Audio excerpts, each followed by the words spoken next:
If you've ever felt like sales was too aggressive, too pushy, or just not for you, then this video is for you.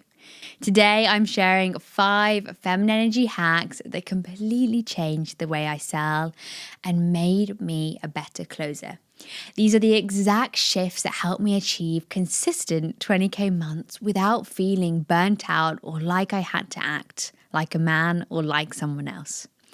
Hi, I'm Shelley, and if you're new here, I teach women how to get into high ticket sales and sell in a way that feels natural, aligned, and in their feminine energy. So let's get into it.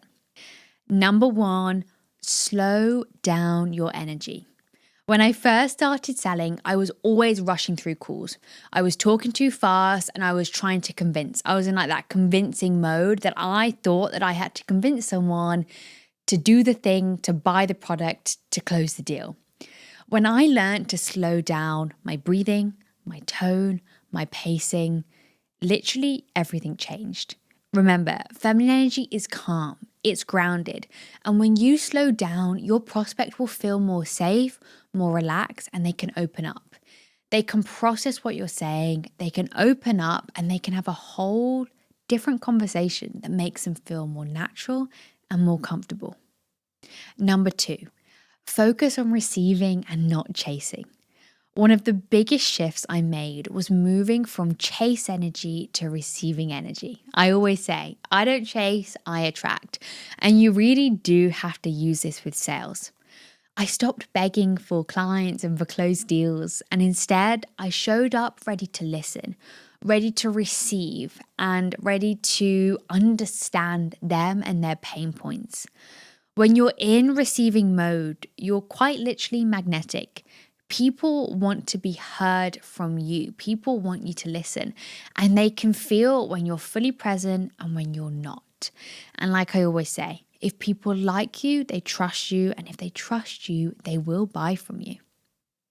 Number 3, use your intuition. Your intuition is your superpower as a woman. If something feels off on the call, then trust it. If you sense that the prospect's not the right fit, don't force it.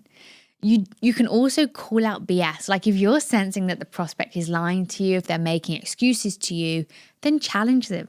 Don't be afraid to challenge and to really probe deeper if something doesn't sound right.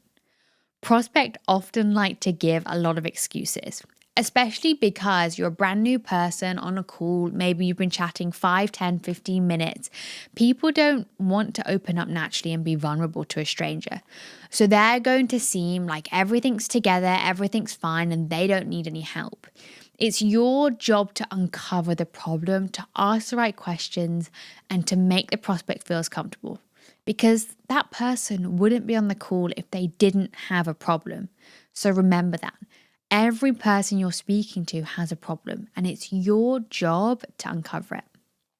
Number 4, bring playfulness into the conversation. Sales doesn't have to be serious or stressful. When I started adding lightness, smiling, laughing, or even a little joke into the conversation, it made people relax. Funnily enough, I used to add 3 jokes to every sales call, start, middle, and end. And I would do these jokes every single call without fail. However, when I delivered them, the prospect on the other side had no idea that I would say these jokes every single time. And they thought those jokes were for them, and it made them laugh. And I figured out what made people laugh in a professional way to diffuse any sales resistance. Now, of course, this is using my EQ, and I'd highly recommend, if you're on an offer setting or closing, to find a couple jokes that make sense for your offer and to use them, because playfulness is a high vibe feminine energy. It makes you memorable, and it creates a really fun buying experience. People love to buy from people who make them feel good. Remember that. And number 5, celebrate yourself after your calls. This one is so underrated because no matter what happens on the call, a yes, a no, a maybe, you need to give yourself a pat on the back for showing up. This will keep your spirit, your energy high, and stops you from spiraling if someone says no. I have to admit, I constantly used to spiral at the beginning when I didn't close a deal, thinking it was the end of the world, thinking it was all my fault, or, taking things personally. But that leads to burnout. Like, it's not going to create longevity, sustainability in the industry. If you keep your vibe high, if you bring positive energy, you will attract more yeses as a byproduct. So the more positive you are, the more gratitude you express for yourself. I know it can sound a bit silly, especially if you're like me, you can be quite hard on yourself because you want to be a top performer. But if you can just give yourself a bit of a pat on the back, even through the hard times, this will really allow you to relax more and enjoy the process a lot more. So, yes, they are my 5 feminine energy hacks. Slow down, receive, not chase, trust your intuition, bring playfulness into the cool, and celebrate yourself every single call.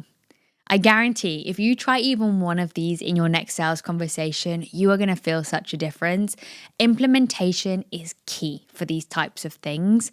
Trust me when I say I've been there, I've done it, I've tried all these different things, and these were my top 5 to really help me sell in my feminine energy. So I hope you've enjoyed.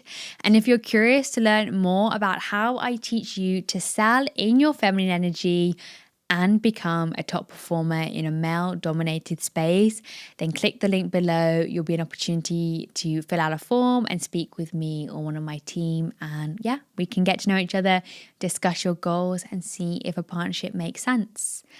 I'll see you in the next one. Bye, guys.